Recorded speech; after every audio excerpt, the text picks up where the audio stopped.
Ton nom est infiniment grand. Ton nom est infiniment grand. Que ton nom est infiniment grand.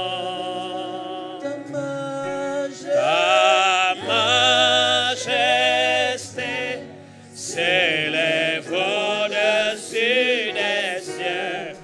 Que ton nom est infiniment grand.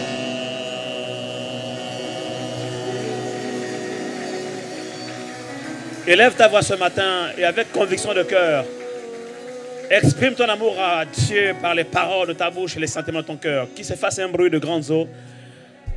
Prions tous ensemble. Seigneur, merci pour ta présence ce matin. Nous reconnaissons que ton nom est infiniment grand. Et nous voulons, Seigneur, élever ta majesté au-dessus des cieux, au-dessus de chaque situation que nous pouvons vivre sur la terre, au-dessus de toute situation que nous pouvons traverser sur la terre, au-dessus de nos conditions humaines. Nous venons élever ton nom, Père, ce matin. À toi l'honneur, à toi la louange, à toi la reconnaissance, à toi la suprématie, à toi la seigneurie, à toi l'autorité, à toi le règne dans tous les siècles. Reçois notre amour ce matin. Reçois notre adoration encore ce matin. Seigneur, comme une biche soupire après les eaux vives, les eaux du ciel, les courants d'eau, ainsi nos cœurs, nos âmes soupirent après ta présence, Seigneur. Sans ta présence, nous ne sommes rien, nous ne pouvons rien faire. Nous sommes nés et créés pour vivre dans ta présence. Alléluia, Seigneur.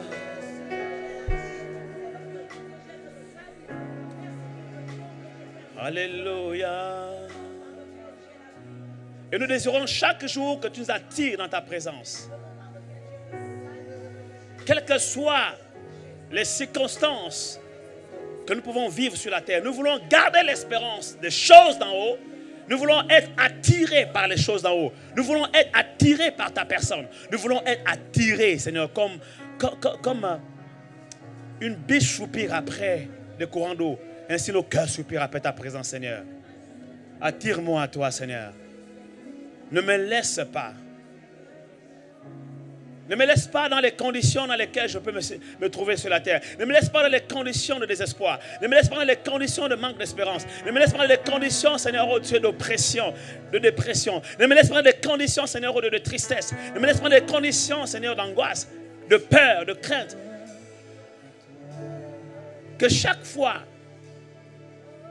qu'en tant que Père, bon Père Céleste, tu vois la nuit sombre venir et frapper à la porte de ma vie, de ma demeure, de ma maison. Qu'à chaque fois que les ténèbres veulent envahir ma vie, tu m'attires à toi. Tu as dit, je t'attirerai dans le désert et je parlerai à ton cœur. Seigneur, je désire plus que tout ta présence en cette année 2018. Attire-moi à toi. Je ne veux que toi. Parce que rien ne peut te remplacer. Rien ne peut te remplacer. Dans tes bras.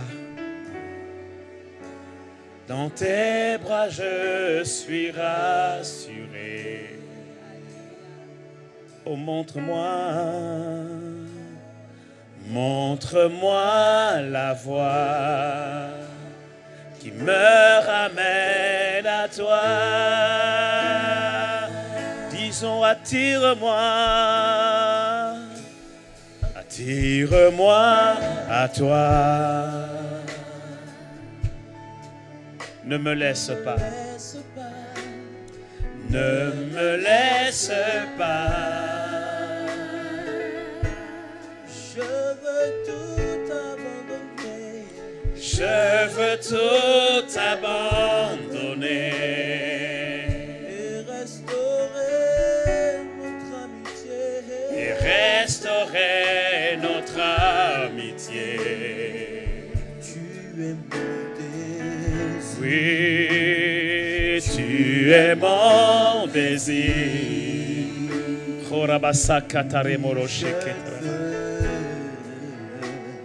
Je ne veux que toi.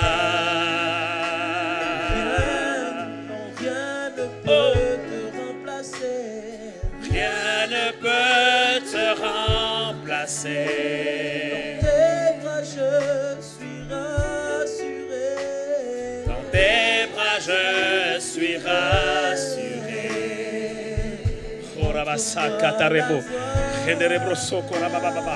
Montre-moi la voie Qui me ramène à toi.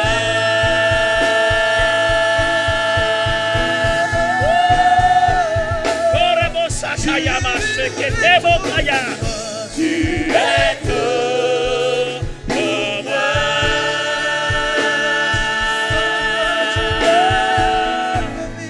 Sans toi, je ne peux vivre.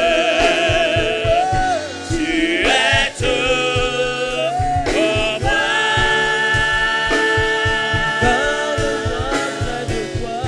Garde-moi près de toi. Sokotayabashe, tu es tout pour moi. Urabasa katarebo ketekashi katarababa. Sans toi, je ne peux vivre. Tu es tout pour moi. Erebo sokotayamakata, iderebo soko.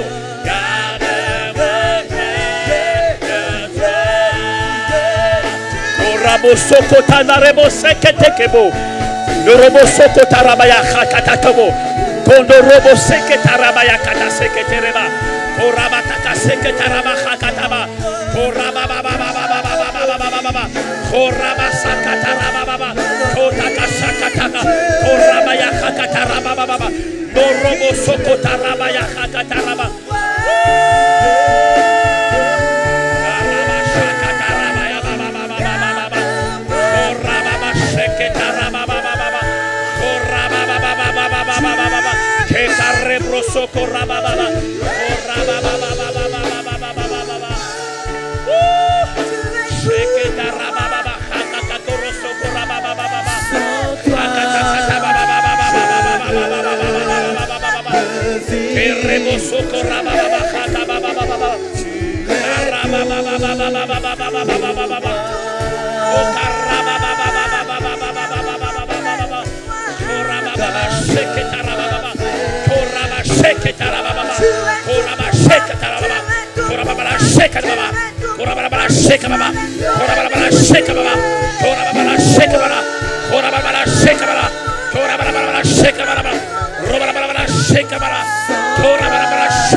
Tu es tout pour moi, avec le cœur. Garde-moi près de toi. Tu es tout pour moi. Prie Dieu, prie Dieu, prie Dieu, prie Dieu. Sans toi, Prie Dieu, prie Dieu. je ne L'heure est à la prière. vis. Prie Dieu, prie Dieu, prie Dieu. Quelle que soit ta situation ce matin, tu es dans la présence de Dieu. Adore Dieu. Élève-le au-dessus de ta situation. Le Saint-Esprit réveille l'espérance en toi. Car l'espérance ne trompe point. Parce que l'amour de Dieu est répandu dans nos cœurs par le Saint-Esprit. Tu es tout. Élève ta voix, élève ta voix, élève ta voix. Exprime ton cœur à Dieu. Exprime ton cœur à Dieu. Sans toi, je ne peux vivre. Alléluia. Alléluia. Tu es tout pour moi. Garde-moi près de toi.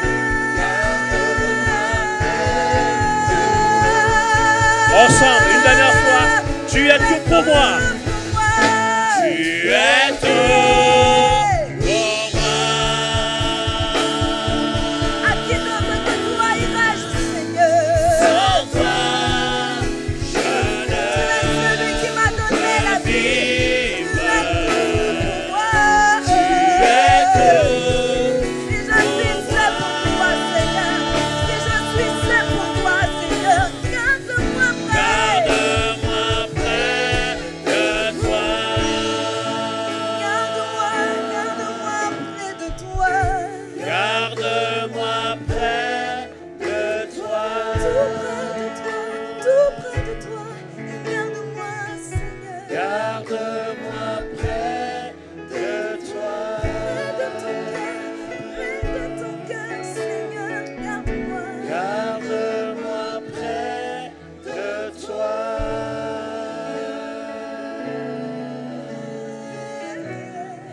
Garde-moi près de toi.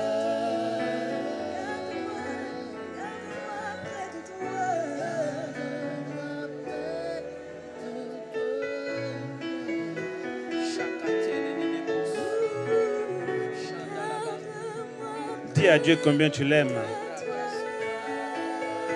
Dis à Dieu combien tu affectionnes sa présence. Que l'esprit et l'épouse disent viens Seigneur. Que ceux qui entendent disent viens bientôt. Que tel soit ton soupir ce matin. Que tel soit ton désir. Dis à Jésus, j'ai tellement envie d'être avec toi. Mon espérance se porte vers toi. Laisse que le Saint-Esprit ravive l'espérance dans ton cœur ce matin. L'espérance de ton salut. L'espérance de la vocation céleste. L'espérance des choses d'en haut. Laisse que le Saint-Esprit fasse ce travail ce matin dans ton cœur. Qu'il ravive l'espérance. L'espérance qui s'attache à ton appel. Car l'espérance ne trompe point. Parce que l'amour de Dieu est répandu dans nos cœurs par le Saint-Esprit.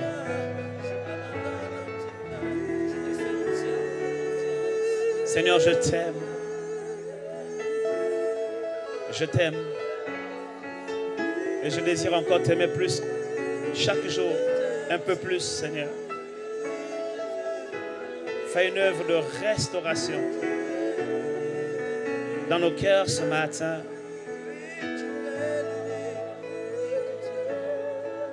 Fais une œuvre de guérison intérieure. Fais une œuvre de renouvellement intérieur, de renouvellement de notre intelligence, afin que nous comprenions ta parole avec une dimension de révélation encore plus grande, Seigneur, ce matin.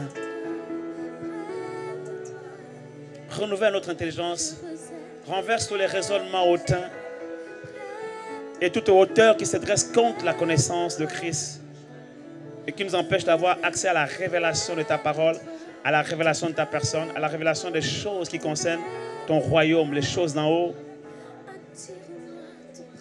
les richesses les plus précieuses, les richesses immatérielles, celles qui sont en haut dans le ciel. Oui, Seigneur, merci d'ouvrir notre esprit à chacun. Et merci de nous accorder la vision céleste. À toi la gloire ce matin.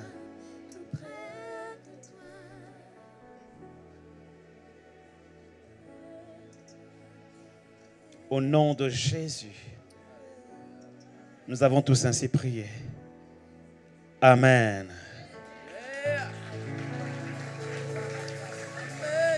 Oui, tu peux acclamer encore plus fort le Seigneur. On peut lui offrir plus d'acclamation que ça. Donnons à Dieu une offrande d'acclamation, une offrande d'adoration. Une offrande d'adoration. Une offrande d'acclamation. Alléluia. Yes. Merci Seigneur. Tu peux te rasseoir dans la présence de Dieu. Merci Seigneur pour ta présence. Alléluia. Ta présence est forte en cet endroit et ta présence nous fait du bien. Ta présence nous remplit. Ta présence me fait du bien. Ton esprit est là. Présence me fait du bien. Garde cette attitude. Mais au mieux seulement ces paroles. Ton esprit est là.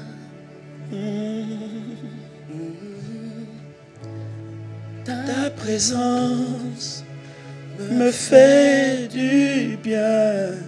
Car ton esprit est là. Ta présence me fait du bien. Ta présence me fait du bien. Oh. Ton esprit est là. Oh oui, ta présence me fait du bien. Ton esprit est là. Dis-le une dernière fois. Ta présence me fait du bien. Ton esprit est là. Merci Seigneur. La présence de Dieu est notre essentiel. Lorsque Dieu a créé l'homme, il l'a placé dans le jardin d'Éden. Éden qui signifie un lieu de délice, un lieu où la présence de Dieu régnait. Éden qui signifie simplement le ciel sur la terre. Et Dieu a créé l'homme pour vivre dans cet environnement, dans sa présence, là, à Éden. Dieu a créé les poissons pour qu'ils vivent dans les eaux, des fleuves, des mers. Dieu a créé les animaux pour qu'ils vivent dans la forêt. Mais Dieu a créé l'homme pour qu'il vive dans sa présence. De la même manière que si vous sortez un poisson de l'eau, vous le mettez au bord, hors de son milieu, de son environnement aquatique, ce poisson ne pourra pas vivre longtemps. De la même manière, si l'homme sort de la présence de Dieu, il ne peut vivre longtemps sur la terre. L'une des raisons, et sinon la principale, qui explique les problèmes que l'être humain peut vivre, que ce soit dans sa chair, dans sa santé, dans son corps, dans son environnement, est que nous ne sommes pas tout le temps dans la présence de Dieu. Et comme un poisson qu'on sort de l'eau, lorsque nous ne sommes pas dans la présence de Dieu, alors on suffoque, on s'étouffe.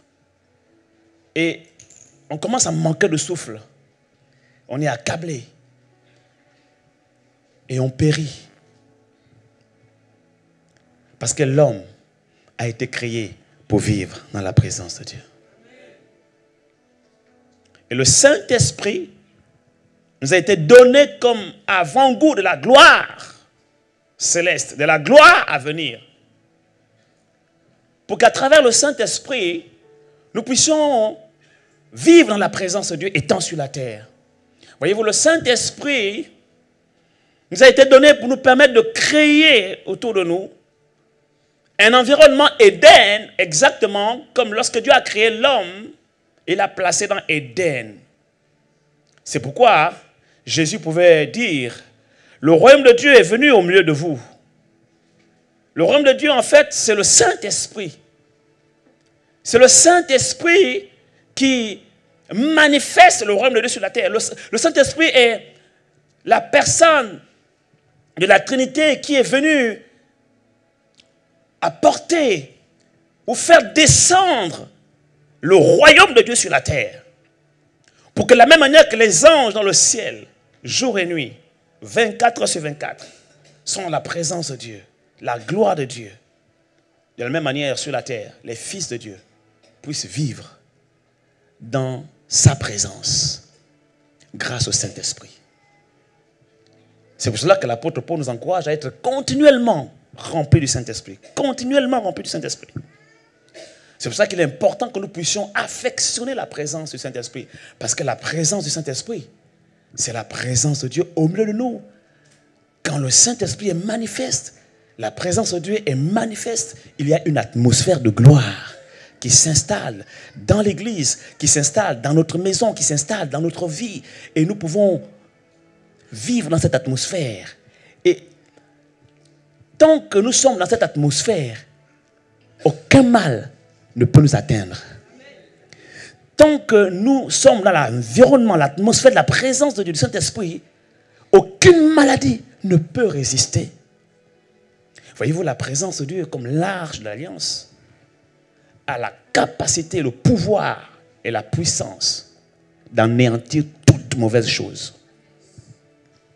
Lorsque l'arche de l'alliance a été amenée dans le camp des Philistins et placée dans le temple de leur dieu Dagon, la Bible déclare que Dagon s'est éclaté en miettes.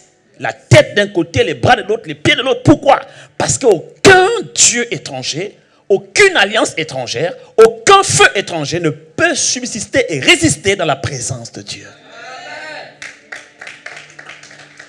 Dans la présence de Dieu, tous les Dagons de ta vie tombent. Tous les Dagons de ta vie éclatent en miettes. Dans la présence de Dieu, aucun démon ne peut résister. La Bible déclare que les méchants ne résistent pas dans l'assemblée des saints. Dans la présence de Dieu, aucun péché ne peut résister. Parce que les pécheurs ne peuvent même pas tenir dans l'assemblée des saints.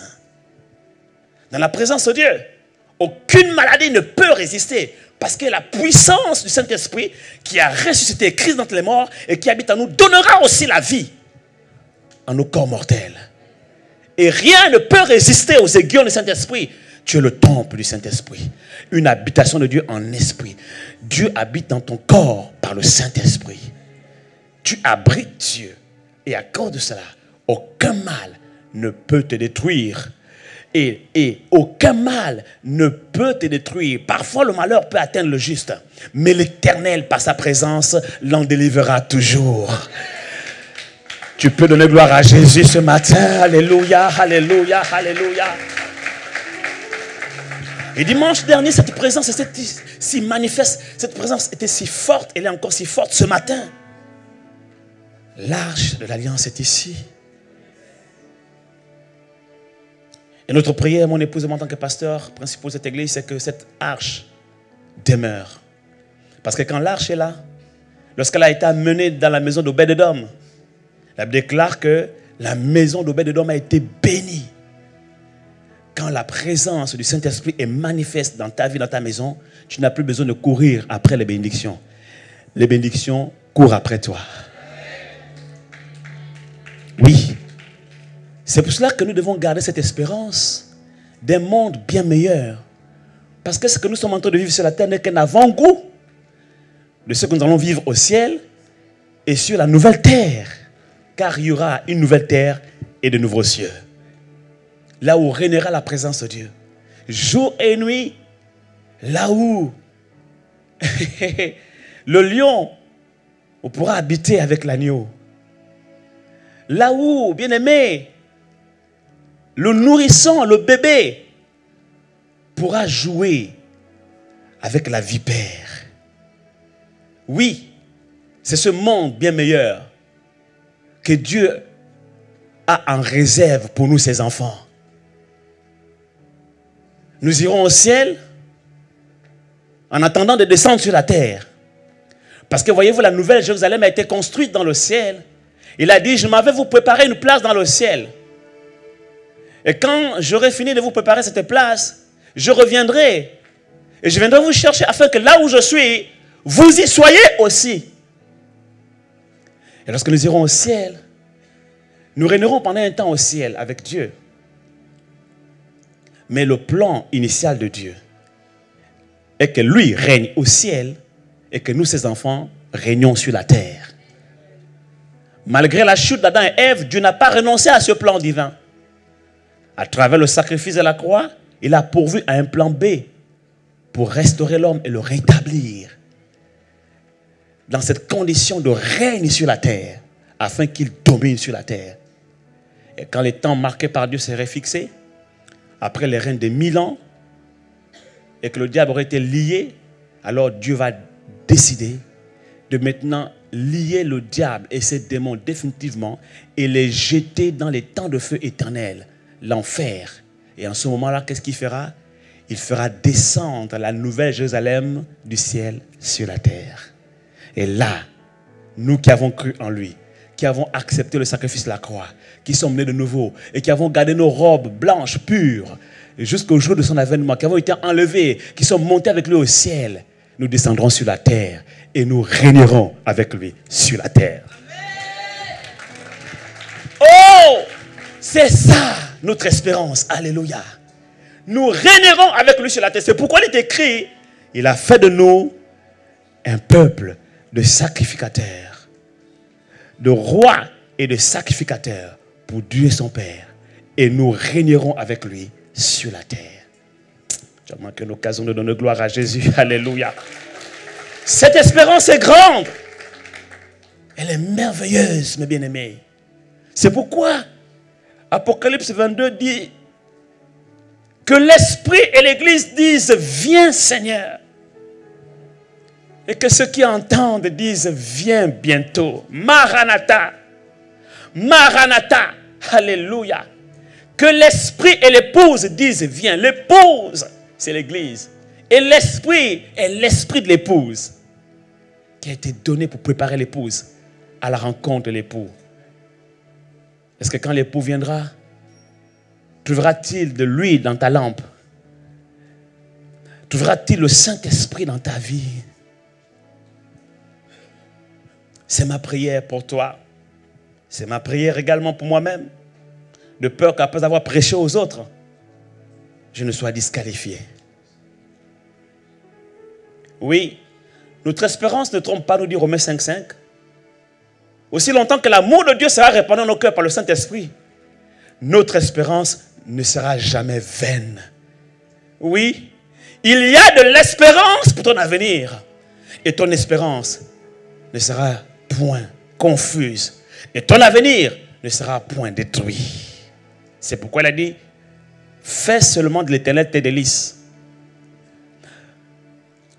Fais tout ce qui est à ton pouvoir sur la terre pour affectionner la présence de Dieu. C'est ça, faire de l'Éternel ses délices. Fais de l'Éternel tes délices et il te donnera ce que ton cœur désire. Recommande ton sort à l'Éternel, mets en lui toute ta confiance et il agira. Car il connaît les projets qu'il a formés sur toi. Dit l'Éternel ce matin. Projet de paix et non de malheur, afin de te donner un avenir et de l'espérance. Je dis qu'il y a de l'espérance pour ton avenir. Alléluia. Il y a de l'espérance pour ton avenir. Et ma prière, comme l'apôtre Paul, c'est que le Seigneur, le Père, si bon, le Dieu de notre Seigneur Jésus-Christ, le Père de gloire, nous donne un esprit de révélation dans sa connaissance, qu'il illumine les yeux de nos cœurs, afin que nous puissions comprendre et avoir conscience de l'espérance qui s'attache à son appel, qui s'attache à notre appel. Alléluia. Ecclésiaste chapitre 3 verset 11 nous dit: Dieu fait toutes choses bonnes en son temps. Même il a mis dans leur cœur, dans nos cœurs, la pensée de l'éternité. Dieu a mis dans nos cœurs la pensée de l'éternité. Voyez-vous, depuis que Dieu a créé l'homme, il n'a pas créé pour vivre un temps et il meurt. Il a créé l'homme pour vivre éternellement, à son image et à sa ressemblance. Et malgré la chute de l'homme, Dieu n'a pas renoncé à ce plan divin. Et lorsque nous naissons de nouveau, nous sommes recréés pour vivre à nouveau éternellement. Alléluia. Et par le Saint-Esprit, Dieu va imprimer dans nos cœurs nouveau-nés la pensée de l'éternité. Bien-aimés, nous sommes créés, nous sommes nés de nouveau pour vivre dans l'éternité. Et si tu marches sur la terre en étant focalisé sur les choses de la terre, sans la pensée de l'éternité, bien-aimé, tu dois te poser des questions sur ta nouvelle naissance et sur ta conversion. À quel point en es-tu aujourd'hui? À quel niveau en es-tu aujourd'hui avec le Seigneur? Parce que ce n'est pas normal qu'un né de nouveau vive une vie chrétienne sans espérance. Ce n'est pas normal qu'un chrétien véritablement né de nouveau vive une vie chrétienne sans être animé de la pensée de l'éternité. Ça veut dire qu'il y a quelque chose qui s'est passé durant ton parcours spirituel. Souviens-toi de là où tu es tombé, répands-toi et repratique tes premières œuvres. Reprends ton premier amour pour le Seigneur. Que ton cœur soit à nouveau enflammé par la présence de Dieu et par les choses d'en haut. Un chrétien qui marche sans espérance des choses d'en haut, sans vision céleste, un chrétien qui n'est pas animé par la pensée de l'éternité, manifeste des signes indicateurs d'une mauvaise santé spirituelle. Des signes indicateurs d'un mauvais état spirituel. Ce chrétien devra se ressaisir, devra reconsidérer ses voies, devra se souvenir là où il est tombé. Parce que vois-tu, tu peux marcher avec le Seigneur, tu peux venir à l'église, tu peux chanter des cantiques, tu peux me servir, tu peux me faire tout dans l'église sans te rendre compte que tu es tombé, sans te rendre compte que tu as chuté, sans te rendre compte que tu as déjà commencé à refroidir, sans te rendre compte qu'en fait ta relation avec le Seigneur n'est plus bonne. Mais tu te laisses emporter par le mouvement, par l'activisme, par tout ce qu'il y a autour, par la communion fraternelle, c'est bien tout ça, par les prières des autres, c'est bien. Mais toi-même, dans ta relation avec le Seigneur, tu n'es plus connecté. Et le signe qui peut te le montrer, c'est quoi?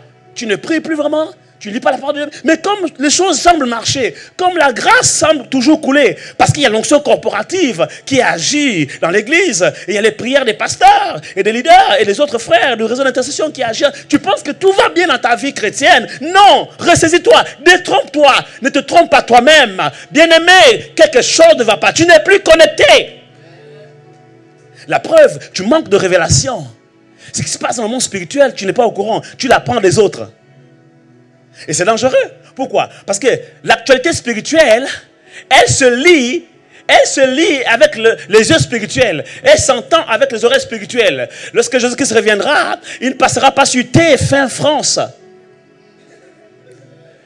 ni sur Canal ou encore sur M6 ou quelle chaîne pour annoncer que ça y est, j'arrive, préparez-vous. L'information passera dans les médias célestes. Oui, et ceux-là qui seront en communion avec le Saint-Esprit seront informés que Jésus-Christ arrive. Et ils vont se préparer. L'époux arrive.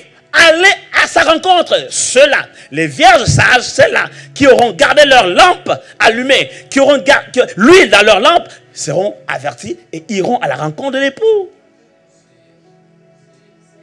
Jésus a dit, quand il était sur la terre, ce jour, je ne connais ni l'heure, ni la date. Seul mon Père connaît. Quand Jésus était sur la terre, lui-même ne connaissait pas le jour. Pourquoi? Parce que Dieu seul avait gardé ses secrets.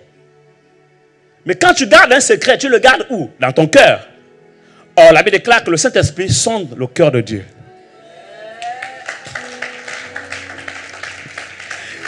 Et la Bible rajoute, il connaît la pensée de Dieu.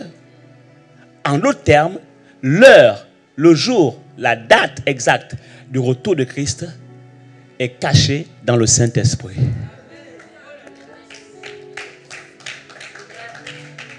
Toutes les personnes qui seront en communion avec le Saint-Esprit, ils seront connectés à l'actualité céleste. Vous comprenez cela? Soyez concentrés s'il vous plaît et suivez, c'est très important. Ils vont être vraiment connectés à l'actualité céleste. Ils seront, en fait, ils seront connectés à la fréquence du Saint-Esprit. Et ils seront au courant du jour de l'avènement du Seigneur Jésus-Christ, quand il viendra. Pour dire, en d'autres termes, ceux-là seront en alerte. Ils vont se préparer comme des vierges sages pour ne pas être surpris ou surprises. C'est pourquoi l'apôtre Paul priait pour les églises en disant que l'amour de Dieu le Père, la grâce de Jésus-Christ notre Seigneur et la communion du Saint-Esprit. D'autres versions disent la communication du Saint-Esprit soit toujours avec vous. L'amour de Dieu pour vous garder. Parce que dans les temps de la fin, l'amour du plus grand nombre refroidira. La foi du plus grand nombre va baisser. Et la communion du Saint-Esprit pour vous permettre d'être en communication avec les fréquences du Saint-Esprit, les fréquences célestes, l'actualité céleste, pour savoir que là, c'est le temps, c'est le moment, c'est le now, le pléros de Dieu. Oui. Bien-aimé, un chrétien qui marche sans la pensée de l'éternité est un chrétien qui court le risque de manquer à l'enlèvement du Seigneur. Et qu'est-ce qu'ils disent, ces chrétiens? On ne comprend pas ce que Dieu veut de nous, ce qu'il attend de nous. On ne comprend pas ce qui se passe dans nos vies. Parce qu'Ecclésiaste le souligne. Il dit, bien que l'homme ne puisse pas saisir l'œuvre que Dieu fait, du commencement jusqu'à la fin, que l'homme se plaint. Il ne comprend pas l'œuvre de Dieu dans sa vie. Il ne sait pas discerner la volonté de Dieu. Il ne sait pas discerner les temps et les saisons, les signes des temps, les circonstances qu'il traverse, les épreuves qu'il traverse et tout ce qu'il vit. Il ne comprend pas pourquoi Dieu permet ça dans sa vie. Du commencement jusqu'à la fin. Il ne comprend pas l'œuvre de Dieu dans sa vie. Pourquoi? Parce qu'il n'a pas la pensée de l'éternité. Bien-aimés, nous devons vivre et marcher avec la pensée de l'éternité. Il n'y a que les hommes qui ne sont pas éternels qui vivent sans la pensée de l'éternité. Parce que eux, leurs pensées sont focalisées sur la terre. Les choses passagères, les choses matérielles. J'ai noté ceci. L'une des raisons qui explique pourquoi l'être humain ne comprend pas ce que Dieu fait dans sa vie, c'est le manque de vision céleste. Beaucoup de chrétiens aujourd'hui ne sont pas animés de la pensée de l'éternité. Alors ils mènent une vie sans espérance. Or, ceux qui espèrent en l'éternel sont animés de la pensée de l'éternité. Ceux qui ne sont pas animés de la pensée de l'éternité n'ont aucune vision céleste. Leurs yeux sont rivés sur ce qui est sur la terre. Leur vision est totalement terrestre. Ils regardent aux choses qui sont sur la terre, se battent pour s'amasser les richesses et les biens matériels de ce monde. Ils veulent régner dans ce monde. Ils veulent régner sur la terre. Mais quelle terre?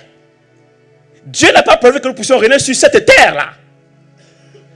Dieu a prévu un nouveau ciel et une nouvelle terre dans laquelle nous régnerons avec lui. Et donc il se bat pour s'amasser des richesses sur la terre, pour avoir des positions sur la terre. Il veut régner dans ce monde. Alors que le véritable règne que Dieu nous a promis, c'est dans la nouvelle terre. Pas cette terre-ci, mais la nouvelle Jérusalem qui descendra du ciel sur la terre. Oui, car ce ciel et cette terre passeront.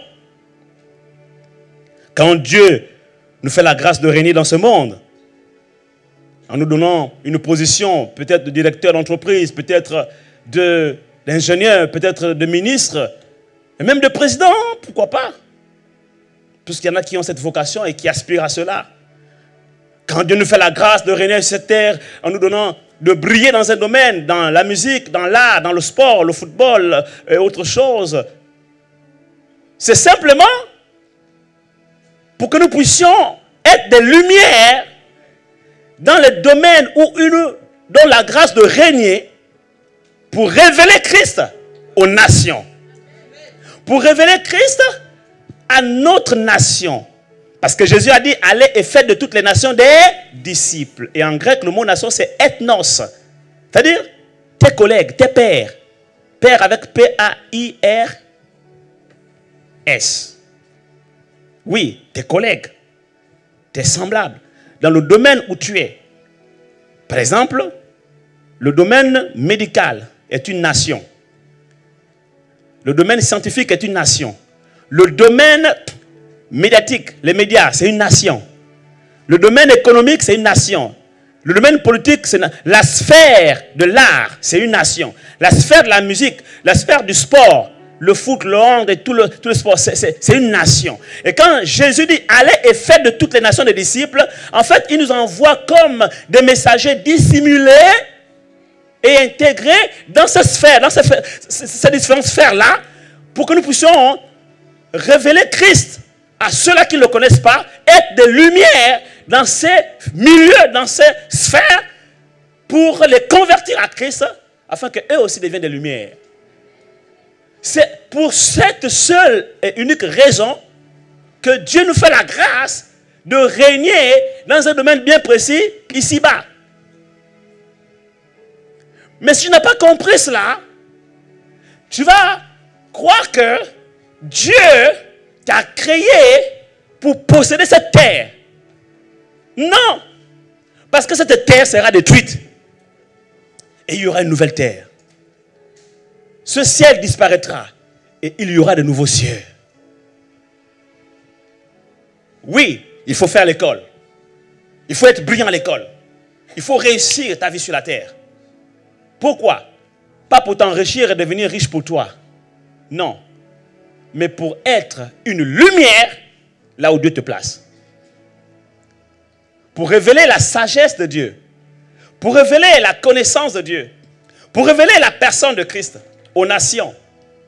C'est pourquoi il est écrit que les autorités et le monde connaîtront à travers l'Église la sagesse infiniment variée de Dieu.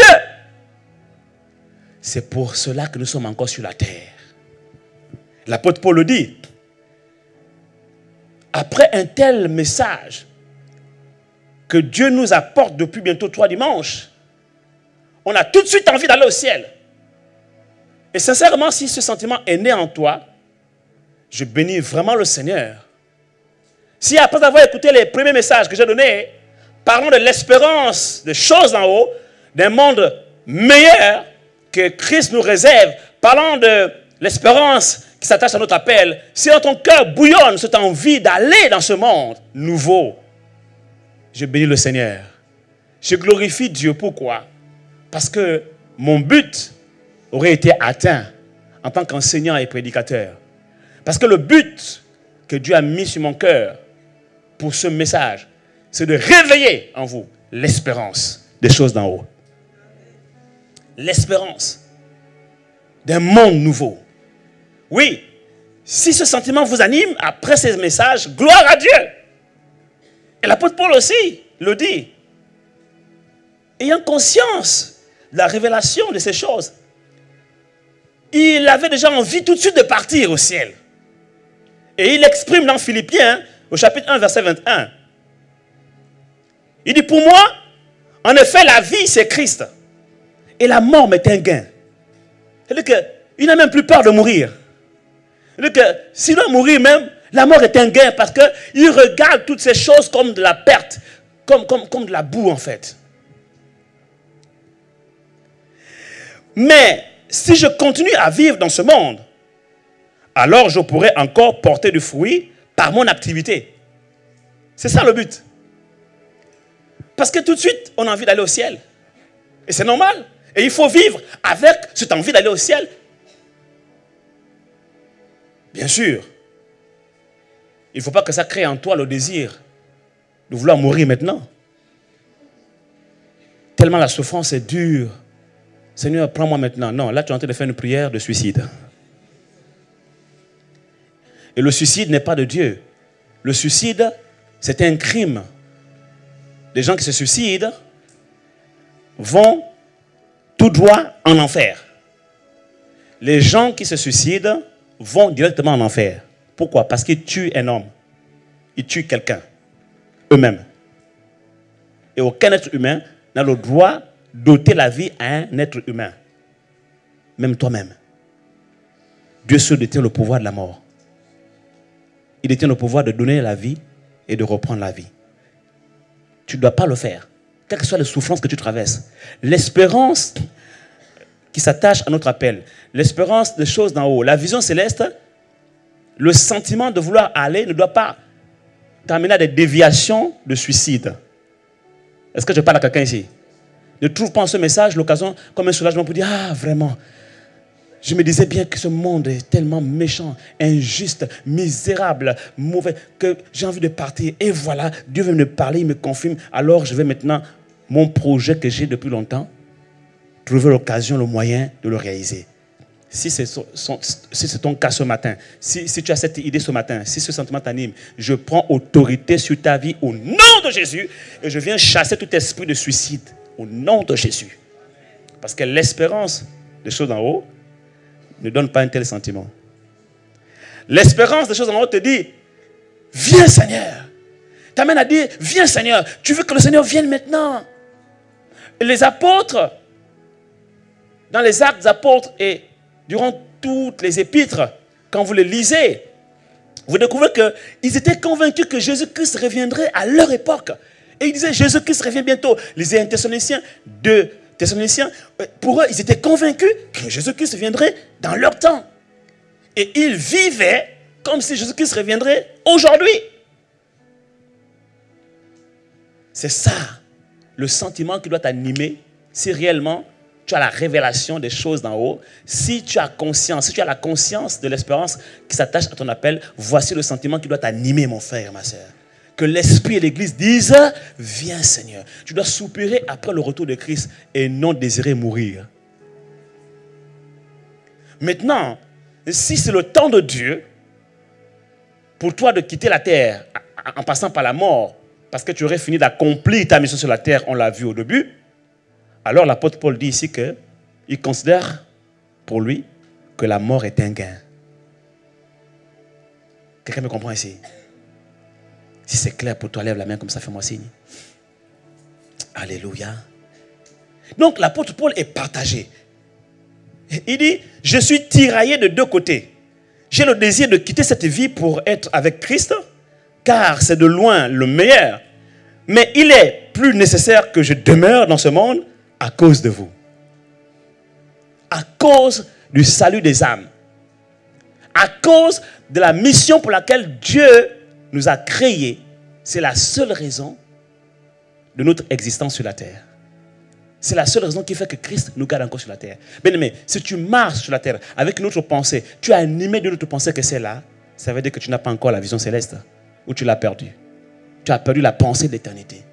Tu es focalisé sur les choses de la terre et ça t'attriste de ne pas pouvoir obtenir telle chose, de ne pas pouvoir obtenir telle position, de ne pas pouvoir avoir tel argent, tel montant, de ne pas pouvoir avoir le mari, de ne pas avoir la femme. Non, ces choses-là t'attristent tellement. Pourquoi? Parce qu'en fait, tu n'es pas animé par la pensée de l'éternité. Il dit, j'ai le désir de quitter cette vie pour être avec Christ. Je suis tiraillé de deux côtés. J'ai le désir de quitter cette vie pour être avec Christ, car c'est de loin le meilleur. Mais il est plus nécessaire que je demeure dans ce monde à cause de vous. Cela, j'en suis convaincu. Je sais donc que je resterai et que je demeurerai parmi vous pour contribuer à votre progrès et à votre joie dans la foi. Pour contribuer au salut des âmes. Alléluia. Oui, voici la raison pour laquelle Christ tarde encore à venir. Voici la raison pour laquelle il nous donne encore la vie, le souffle de vie. Il renouvelle le souffle de vie chaque matin.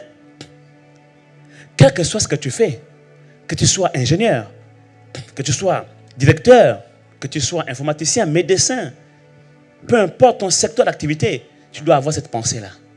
Tu dois faire des disciples dans mon domaine. C'est la raison pour laquelle Dieu m'a créé. C'est la raison pour laquelle Dieu m'a mis là. Que tu sois un sportif, que tu sois un musicien, peu importe, dans l'art, un homme d'affaires, tu dois être animé de la pensée de l'éternité. Te dire que Dieu m'a placé là pour gagner des âmes. C'est pour des temps comme ceci que Dieu m'a suscité et m'a placé là pour sauver son peuple qui est en captivité dans ce monde. Oui, parce que notre identité, elle est d'en haut. Nous sommes nés d'en haut. Nous sommes fils d'un Dieu qui est dans les cieux. Nous sommes citoyens du ciel. Nous sommes ambassadeurs de Christ sur la terre. Notre patrie est céleste et non terrestre. Oui. Ne commettons pas l'erreur des fils de Dieu qui ont été déchus. Et ils ont aimé les filles des hommes. Ils sont allés avec les filles des hommes. Vous connaissez ce passage. Nous sommes des étoiles. Non filantes, mais brillantes. Dans les sphères dans lesquelles Dieu nous positionne pour briller, pour apporter la lumière et révéler Christ aux nations. C'est notre mission sur la terre. Citoyens du ciel, ambassadeurs de Christ sur la terre. Et aussi longtemps que nous serons conscients de notre appel, notre mission, Dieu nous gardera en vie sur la terre et il renouvellera le souffle de vie en nous. Aussi longtemps que nous allons nous atteler à accomplir notre mission, Dieu se pourvoira à tous nos besoins selon la grandeur de sa richesse avec gloire en Jésus pour nous donner les meilleures conditions de vie, les meilleures conditions de travail, afin que nous puissions accomplir dans les meilleures conditions l'œuvre à laquelle il nous a appelés. Et dans ce contexte, il te dira, ne me demande pas la nourriture, ne me demande pas l'argent, de quoi serais-je vêtu, où serais-je logé, parce que toutes ces choses, ce sont les païens qui les recherchent. Toi, tu es un fils du royaume, tu es citoyen du ciel, et tu es ambassadeur plénipotentiel sur la terre. Tu n'as pas à t'inquiéter pour toutes ces choses, parce que ta patrie céleste pourvoira au budget nécessaire. Oui, tu peux acclamer la parole de Dieu. Alléluia. Ta patrie, la nation qui t'a envoyé en mission diplomatique, pourvoira à tous les besoins liés à la mission. À chaque mission correspond une provision. Oui, il te donne une vision. Pour accomplir une mission, il pourvoira aussi à la provision. Donc, ne t'inquiète même plus pour cela. S'il voit qu'il n'est pas bon que tu fasses la mission tout seul, il t'accordera une aide semblable. C'est lui-même qui te verra, il n'est pas bon. Ce n'est pas Adam qui s'est dit, il n'est pas bon que je sois seul. C'est Dieu lui-même qui a constaté qu'il n'était plus bon qu'Adam soit seul. Quand il verra qu'il n'est plus bon que tu continues à être seul, lui-même, il va déléguer ton compagnon de service, ta compagne de service. C'est pourquoi je dis, on ne se marie pas pour faire les bébés. On se marie pour servir Dieu. Et pour accomplir la volonté de Dieu. Alléluia. On ne se marie pas pour faire les bisous, bisous. Quelqu'un me dit, oh, pasteur, tu dis ça parce que tu es déjà marié. Hein? Maintenant, vous savez, même quand on est marié, hein, il y a des moments de carence. Il y a des moments de carence. imposées par les circonstances de la vie. Donc si tu es attaché à ces choses-là, frère, tu ne vas même plus venir à l'église. Tu ne voudras même plus servir Dieu. Pourquoi? Parce que tu t'es marié pour ça. Quelqu'un me comprend ici? Mais quand tu as conscience de l'espérance qui s'attache à ton appel, frère, avec ou sans ça, tu es toujours dans la joie. Tu bondis ici. Mais qu'est-ce qui s'est passé? Lui, là, il a bien dormi ou pas? Pas forcément. Mais tu dors toujours bien avec le Saint-Esprit. Alléluia. Parce que si tu veux te marier à cause de ça, frère, il y a des circonstances. Viens me voir à l'entretien. Je vais t'expliquer. Il y a des circonstances qui font que tu ne peux pas. Elle ne peut pas. Indépendamment de sa volonté. Tu fais comment maintenant? Ça peut durer au minimum une semaine. En moyenne, 3 mois. Et au maxi, on ne compte plus. Je connais, il y en a qui ont fait 5 ans.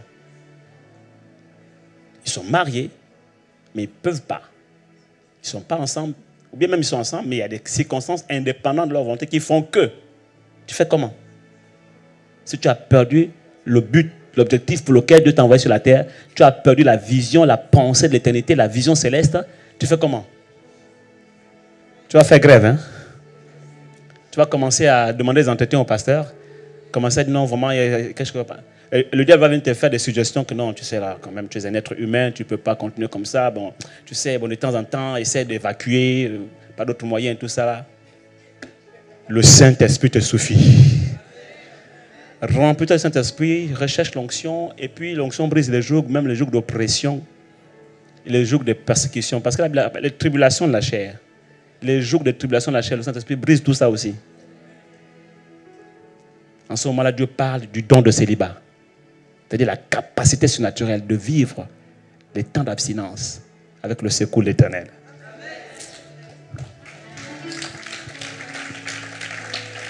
Alléluia, le don du célibat. Le don du célibat. Je vois des vocations, de nombreuses vocations.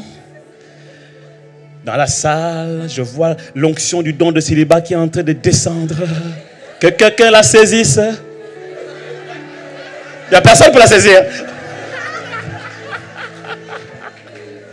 Vous voyez? Un véritable test pour savoir si vous êtes animé de la pensée de l'éternité. Je crois que tout le monde s'est levé. Oh, j'ai saisi. Non, ils sont là. Si non, Pépé, ce que tu dis là, c'est bien. Hein? Mais bon, quand même, sérieux. Et je vous dis que le don de célibat, ce n'est pas seulement pour les célibataires. Hein? Même quand tu es marié, à cause des circonstances indépendantes de votre volonté, qui feront en sorte que les intempéries et le climat du moment ou la météo du corps, les hormones et autres font que tu ne peux pas. En ce moment, frère, tu as besoin du don de célibat.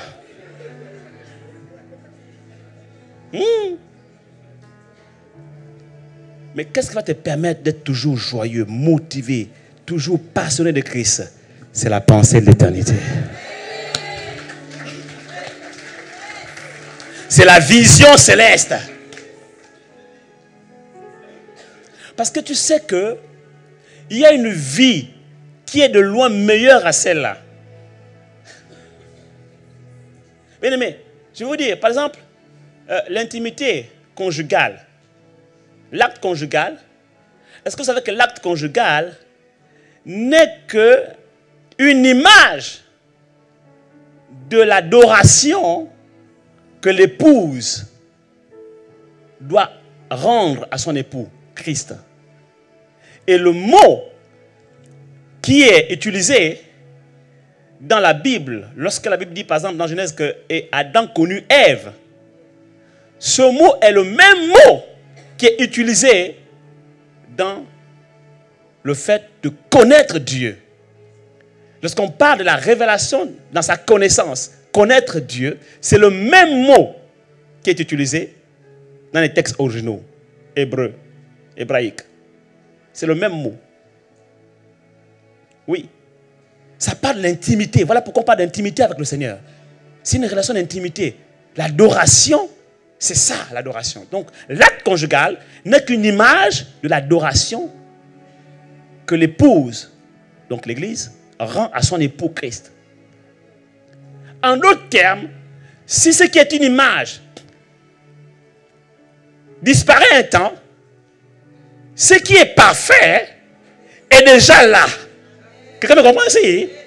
Lorsque l'ancienne alliance a disparu, la nouvelle alliance est apparue, l'ancienne a disparu et a fait place à la nouvelle. Pourquoi? Parce que l'ancienne n'était qu'une nombre de choses à venir. Et lorsque ce qui est parfait est arrivé, ce qui est imparfait a disparu. Je suis en train de te dire que l'acte conjugal est imparfaite. C'est une adoration imparfaite. Ce qui est parfait, c'est l'adoration qu'on rend à Christ. Donc, si tu es un adorateur du Père, tu as déjà goûté à ce qui est parfait. Quand tu as goûté à ce qui est parfait, bien aimé, ce qui est imparfait ne compte plus pour toi. Je comprends pourquoi tu ne dis pas amen. Donc, je te comprends. Parce que quand tu as goûté à ce qui est parfait, tu n'as plus envie de ce qui est imparfait. C'est la raison pour laquelle tu verras que si tu es marié à un chantre ou une chantre, il adore tout le temps le Seigneur, il adore, il est rempli de la présence de Dieu, il n'a plus envie de ça. Ne pense pas qu'il va voir ailleurs, elle va voir ailleurs. C'est juste qu'en fait, il est rempli de la présence de Dieu. Il a une intimité avec le Seigneur et ces choses ne comptent plus. Mais toi, tu es encore dans les choses de la terre, ça te manque tellement que tu commences à faire des problèmes à la sœur. Ou au frère, c'est vice-versa. Hein? C'est pas... OK? Mais si toi-même tu deviens un adorateur passionné, tu peux me passer 3 mois sans te rendre compte. Quelqu'un me comprend ici? Seigneur, je prie que tu ouvres les yeux de leur cœur. Alléluia. Que tu illumines les yeux de leur cœur afin qu'ils comprennent la révélation. Oh, quelqu'un ici acclame le Seigneur. Alléluia. Est-ce que Dieu parle au couple ce matin? Oui. Quand tu as compris ça, tu peux vivre ta vie chrétienne comme Anne. Anne était mariée et 7 ans plus tard, elle a perdu son mari. La Bible déclare qu'elle ne s'est plus remariée. Elle est restée dans le temple en train de servir Dieu. Et le mot servir, c'est adoration. Le mot servir là, quand on dit que Anne servait Dieu, le mot servir, c'est adoration. C'est le même mot qui est utilisé quand on disait que pendant qu'il servait Dieu dans le temple, le Saint-Esprit dit, mettez-moi à part Paul. Vous connaissez le verset, non? Acte. Pendant qu'il servait Dieu, le Seigneur dans le temple, le Saint-Esprit dit, mettez-moi à part Saul et Barnabas pour l'œuvre à laquelle je les ai appelés. Pour l'œuvre à laquelle je les ai appelés. Le mot servir là, c'est adoration. Pendant qu'ils adoraient. Et ils sont restés là. Anne est restée là. Elle ne s'est plus remariée. Pourquoi? Parce qu'elle avait goûté à ce qui est parfait. Elle avait goûté à la présence de Dieu. Elle avait goûté... En fait, elle était vraiment, oui, dans ce qui est parfait. En intimité avec le Seigneur. Donc, le reste ne comptait plus.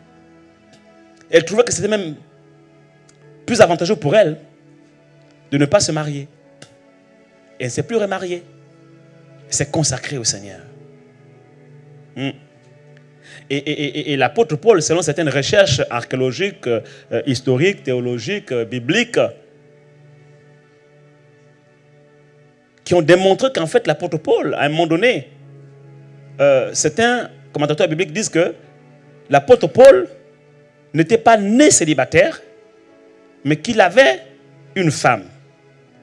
Et selon ces recherches, il se trouverait que la femme de l'apôtre Paul était décédée. Et l'apôtre Paul a fait le même choix que Anne de se consacrer au Seigneur et de ne plus se remarier. Parce qu'il avait goûté à ce qui était parfait. Dieu parle à une veuve ici. Il parle à un veuf ici.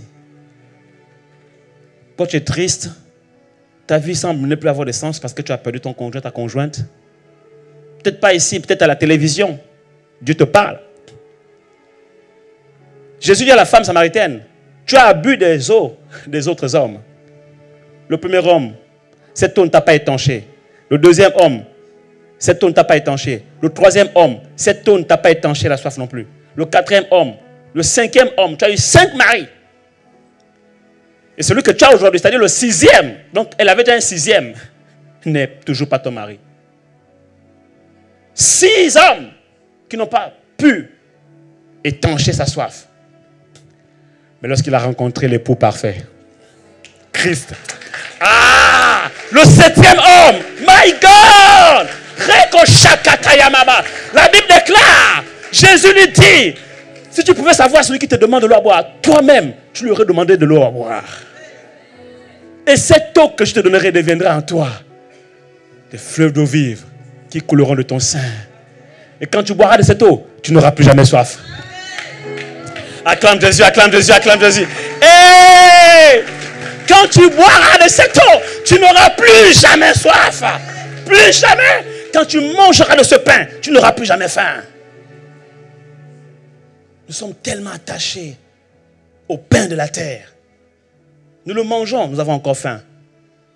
Tellement assoiffés des eaux de la terre. Nous les buvons, nous avons encore soif. Mais Jésus dit, le parfait époux, le 7e époux, 7 comme le chiffre parfait.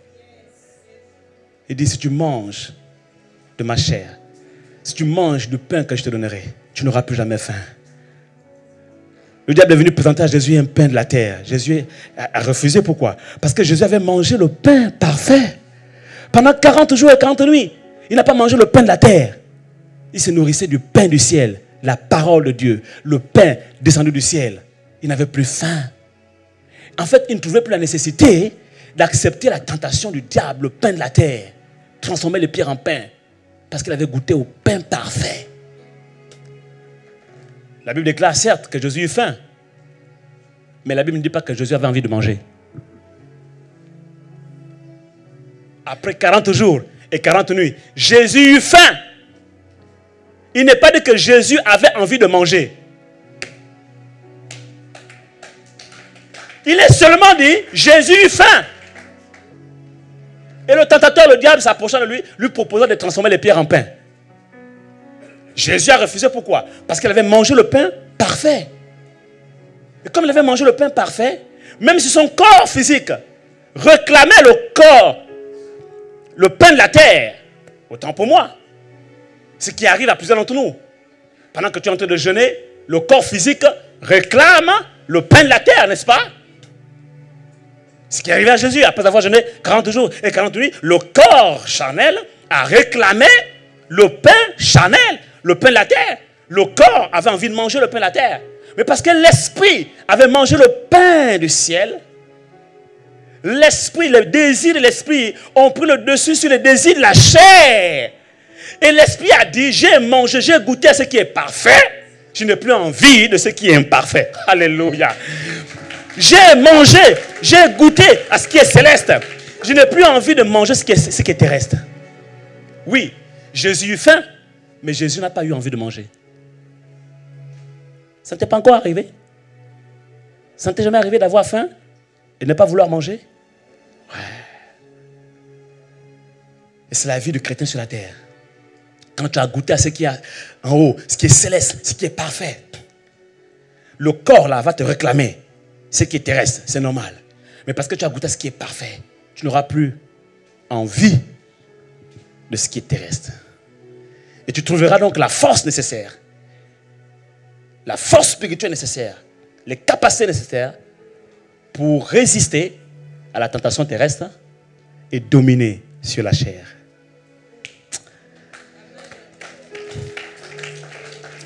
Alléluia, alléluia, alléluia. Alléluia. Bien-aimés, voyez-vous le problème du jeune homme riche, c'est qu'il était tellement attaché au trésor de la terre, aux richesses de la terre. Il n'avait pas compris que si Dieu lui a donné la richesse, c'est pour régner dans le domaine où il était. Je ne sais pas si c'était un homme d'affaires, je ne sais pas s'il était un grand riche héritier. Mais si Dieu lui a fait la grâce d'avoir ça, c'était pour régner dans un domaine sur la terre, pour révéler Christ. Alors il vient voir Jésus et pose la question, que dois-je faire pour entrer dans le royaume de Dieu, pour entrer dans le royaume des cieux, Jésus lui dit, vends. D'abord, il dit, respecte les 10 commandements. Il dit, j'ai tout respecté. Ok? Maintenant, il te manque une chose. Vends tout ce que tu as. Donne-le aux pauvres. Et viens sur moi. Alors tu pourras entrer dans le royaume des cieux. Il était triste. Pourquoi? Parce qu'il était attaché à ces choses terrestres. Il n'avait pas compris que si Dieu lui avait donné ça, ce n'était pas pour qu'il règne sur la terre éternellement. C'était pour qu'il puisse donner ça aux pauvres. C'était pour qu'il puisse servir Dieu avec ça. C'était pour qu'il révèle Christ aux nations. C'était pour qu'il puisse être riche pour Dieu. Il s'est tellement attaché à ces choses qu'il était attristé. Parce qu'il n'avait pas compris le but pour lequel Dieu l'avait rendu riche. Il vivait une vie sans l'espérance des choses d'en haut. Il vivait une vie sans être animé de la pensée de l'éternité. Il n'avait aucune vision céleste de sa vie. Il pensait que l'éternité, c'était sur la terre. Oh, je prie pour toi aujourd'hui que tu ne ressembles pas au jeune homme riche. Bien-aimé, j'ai noté ceci. Voyez-vous, le problème du jeune homme riche, c'est qu'il n'avait pas la révélation des choses d'en haut. Il manquait de vision céleste. Il n'était pas animé par la pensée de l'éternité. Il vivait une vie essentiellement focalisée sur les choses de la terre. C'est la raison pour laquelle il avait le cœur lourd. Il avait du mal à se séparer de ses richesses. Il voulait entrer dans le royaume des cieux, mais Jésus lui dit de donner tout aux pauvres. Parce que tu ne peux pas entrer dans le royaume des cieux avec les richesses de la terre. Là-bas, il y a des richesses qui sont de loin meilleures à ces richesses-là. Si tu as compris réellement ce qu'est le royaume de Dieu, tu dois même vite te débarrasser de ces choses-là, parce que tu sais que tu as trouvé ce qui est parfait.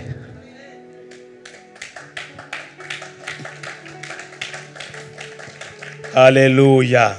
Bien-aimé, lorsque tu as la révélation des richesses qui t'attendent là-haut, tu ne t'attaches plus à tes richesses terrestres.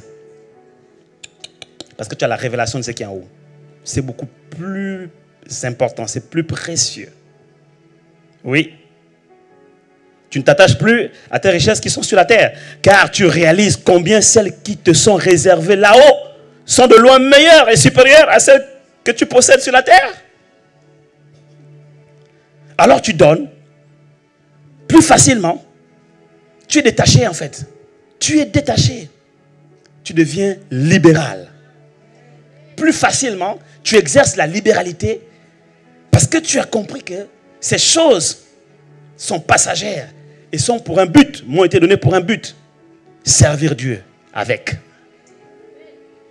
Quand vous voyez dans les églises, les pasteurs sont obligés de marteler pour encourager les gens à donner leurs dîmes et leurs offrandes. C'est parce que les chrétiens d'aujourd'hui ne sont plus comme les chrétiens de l'église primitive qui étaient animés de la pensée de l'éternité, qui marchaient avec la pensée de l'éternité, qui avaient une vision céleste des choses. Au point où ils vendaient tout. Lisez les Actes. Ils vendaient tout. Nul ne disait que ces biens ne lui appartenaient à lui seul. Ils vendaient tout. Ils vendaient leur maison. Ils étaient convaincus que Jésus-Christ viendrait bientôt. Ils vendaient tout. Et qu'est-ce qu'ils faisaient? Ils redistribuaient aux pauvres et ils redistribuaient aux nécessités entre eux. Celui qui avait par exemple gagné 1 million d'euros, eh bien, il donnait tout à l'église. Et puis, on voyait qu'il y avait dans l'église qui était dans les besoins. Et on repartissait en fonction des besoins de chacun. De sorte à ce qu'il ne manquait rien dans la maison du Seigneur. Et tous les besoins étaient pourvus. Mais ils vivaient avec l'espérance d'un monde bien meilleur. Parce qu'ils avaient la révélation des richesses plus précieuses. Et de loin meilleures à celles qu'ils possédaient. Oui. L'une des raisons de l'avarisme dans la vie de beaucoup de chrétiens, c'est le manque de vision céleste. C'est le manque de pensée de l'éternité.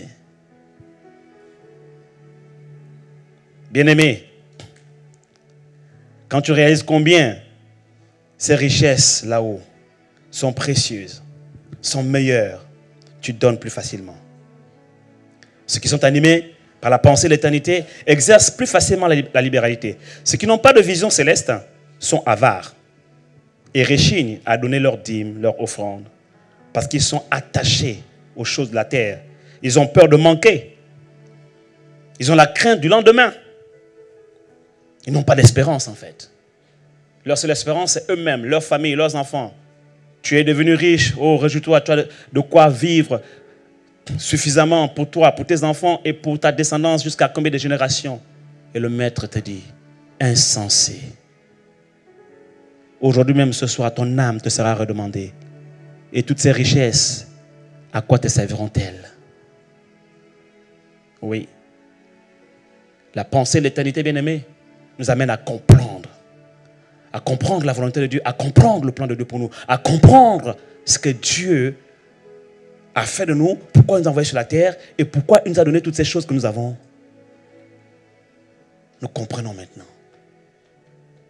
Et nous vivons dans le détachement. Dans le détachement. Oh Seigneur, aide-nous. Aide-nous, c'est notre prière. Lève-nous, on va prier. Aide-nous, Seigneur.